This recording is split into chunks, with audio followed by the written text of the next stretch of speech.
So here in my favorite Swiss bakery, here you have behind me a commemoration of when they defending themselves against the great capitalist takeover. Many people say, well, Switzerland, it's all about money and corporations. Not quite true. There's also normal people who stick together.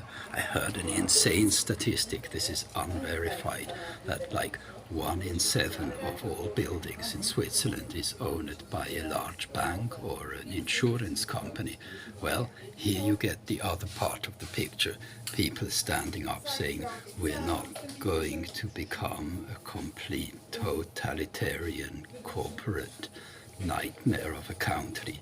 Hey, our national psalm, we don't have an anthem, we have a psalm with a silent P, is Trits de Morgen, Rot daher, and painting a picture of the country, the hills in the morning, red sunlight, very nice, I'm so touched, but the comments I get about those mountains is, look, you all Swiss people, don't worry about the war, you just go hiding in your bunker. No, the normal people don't get to go and hide in the hollow Alps. In fact, most of Switzerland is hilly at best.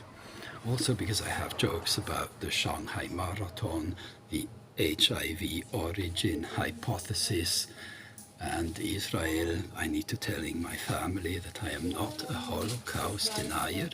I love my life and my archive at home is all legal. So I will be back when I have more jokes about anything else that I find funny. You know, you need to read a lot of history, a lot of newspapers to analyzing and get through the lies. And to make a 3-minute TikTok, I might watch 3 hours of news every day for a week. Here, apropos, another example of Swiss socialism is with the paper. I got a big laugh here doing live comedy today because I said, thank God you don't have the newspaper, otherwise it's bad for my digestion. Then she told me a touching story. The newspaper here was actually brought every day from a customer who had his Gipfeli, that is croissant, we call it Gipfeli, and left it here for others to read, although paper recycling is free of charge, gratis. So there you have it. I have been joke about Tiananmen. So you read the paper, you read it, you analyze, you take the time to think, you go for beautiful walks in the hills. Thank God I can do this. I'm so happy and grateful to be here. And then you remember, oh, right, they left that part out, they left part out. And then you gradually come to figure out the true history. They won't tell you in your face that they lied to you. I have a close family acquaintance who's a historian. He is so full of shit. Okay, when we saved Credit Suisse with public money, did we really do that? Yes, we did. We just saved the other big Swiss bank, UBS, 15 years ago, 17 years ago.